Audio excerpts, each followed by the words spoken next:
കർത്താവ് പറയുകയാണ്, ഞാൻ മാത്രമാണ് വഴി, ഞാൻ മാത്രമാണ് ജീവൻ, ഞാൻ മാത്രമാണ് സത്യം.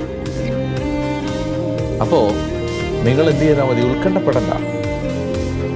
ഇന്ന് ഇപ്പോൾ ഈ ലോകാവസാനത്തെക്കുറിച്ചോ അല്ലെങ്കിൽ എതിർ ക്രിസ്തുവിൻ്റെ ആഗമനത്തെക്കുറിച്ചോ ലോകത്തിൽ നടക്കാൻ പോകുന്ന അന്ത്യകാല സംഭവങ്ങളെക്കുറിച്ചോ ഒക്കെ ഭീതി ജനിപ്പിക്കുന്ന പ്രഭാഷണങ്ങൾ യൂട്യൂബിലൊക്കെ കേൾക്കാറുണ്ട്.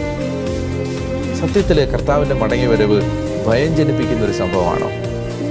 ക്രിസ്തുവിലായിരിക്കുന്നവന് ഈ ഭയത്തിൻ്റെ ആവശ്യമുണ്ടോ? നമ്മളങ്ങനെ അമിതമായി ഇതിനെക്കുറിച്ച് ആകുലപ്പെടേണ്ടതുണ്ടോ? നമ്മൾ ആകുലപ്പെടേണ്ടത് എന്തിനെക്കുറിച്ചാണെന്ന് ഞാൻ പറയട്ടെ, നമ്മുടെ പാപത്തെക്കുറിച്ച് മാത്രമാണ്. നിങ്ങൾ ബാക്കി ഭൂമിയിൽ സംഭവിക്കാൻ പോകുന്ന ഒരു കാര്യത്തെക്കുറിച്ച് ആകുലപ്പെടേണ്ട.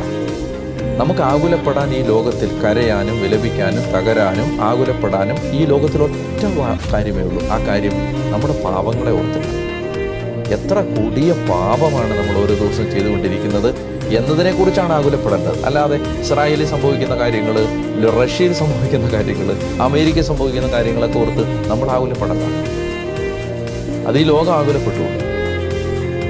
നമ്മുടെ ഏക ഭാരം, ഞാൻ യേശുവിൻ്റെ കൂടെയാണോ? ഞാൻ ക്രിസ്തുവിനോട് ചേർന്ന് വിശുദ്ധ ജീവിതം നയിക്കാൻ ആഗ്രഹിക്കുന്നുണ്ടോ? ഇതായിരിക്കണം നമ്മളെ ആങ്ഷ്യസ് ആക്കുന്ന ഏറ്റവും പ്രധാനപ്പെട്ട കാര്യം.